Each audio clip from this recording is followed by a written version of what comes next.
If you grew up in a narcissistic or dysfunctional family, chances are you were trained. Yes, trained to carry emotional loads that were never yours. You learned to absorb the chaos, the guilt, the anger, the disappointment, and the fear around you like a sponge. It became your normal. It became your nervous system's blueprint. For the longest time, I thought I was the problem. I thought I had an anxiety disorder. I thought I needed to fix myself. But here's what I finally learned: I wasn't broken, I was programmed. Anxiety isn't always a disorder, it's often a byproduct of emotional conditioning from dysfunctional families. And if you're watching this, I want you to hear me. It's not just you. You were never the problem. You were reacting in the only way your body and soul knew how, in a toxic, emotionally unstable environment. Here's what I stopped doing that finally started to heal that deep rooted anxiety. I stopped trying to fix myself. Instead of seeing me as the issue, I started seeing the system. If your entire lens is built through dysfunction, then the fixes you come up with will only continue to feed that dysfunction. I stopped asking, what's wrong with me? And started asking, why does this anxiety function in the family system? Who benefits from me being anxious? That shift in perspective, it changed everything. Our families send out invisible signals: guilt, shame, obligation, fear, and we stay connected like devices on a network, unknowingly downloading stress that isn't even ours. I had to disconnect from the emotional Wi Fi, baby. I had to stop logging onto their chaos. I had to stop syncing myself with other people's moods. Especially during family events. When everyone else gets tense, guess what? You do too. That's not intuition. That's trauma bonding through emotional enmeshment. I stopped taking responsibility for everyone else's emotions. For so long, I played the role of fixer, peacemaker, emotional manager, but every time I carried their emotions, I lost more of myself. Healing meant handing it back.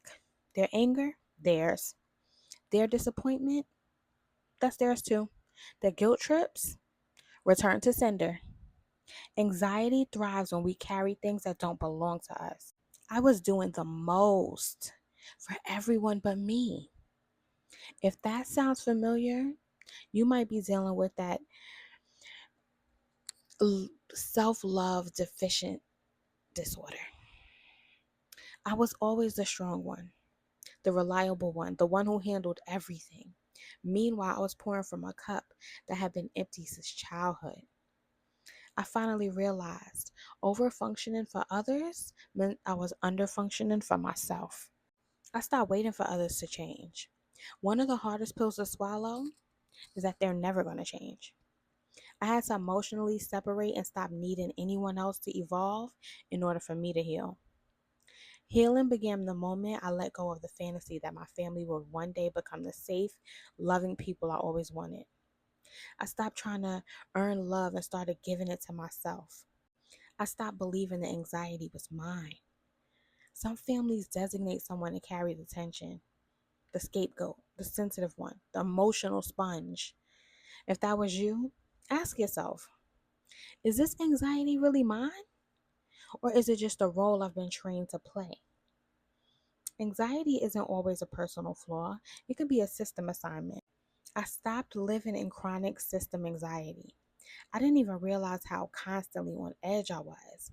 I had to teach my nervous system a new language, a slower rhythm. I started pausing more, breathing deeper, letting others spin you in their chaos without joining them, like letting them do that by yourself. Like I had to start saying no.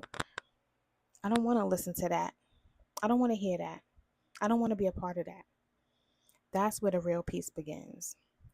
I stopped enmeshing with others' anxiety. The final step was the hardest: self differentiation.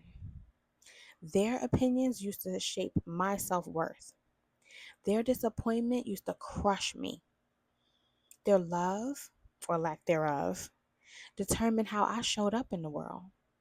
Now, I'm learning to define who I am, separate from the role I played in the family drama. I'm not saying cut them off or hate them. I'm saying melt the glue, break the enmeshment. You don't need to destroy anything. You just need to reclaim yourself. And whatever it takes to do that. You don't need to heal the whole family to heal yourself. You just need to begin stepping out of the role they cast you in and into the life you were meant to live. The soft life doesn't start with a beach or a budget. It starts with boundaries. It starts with self awareness.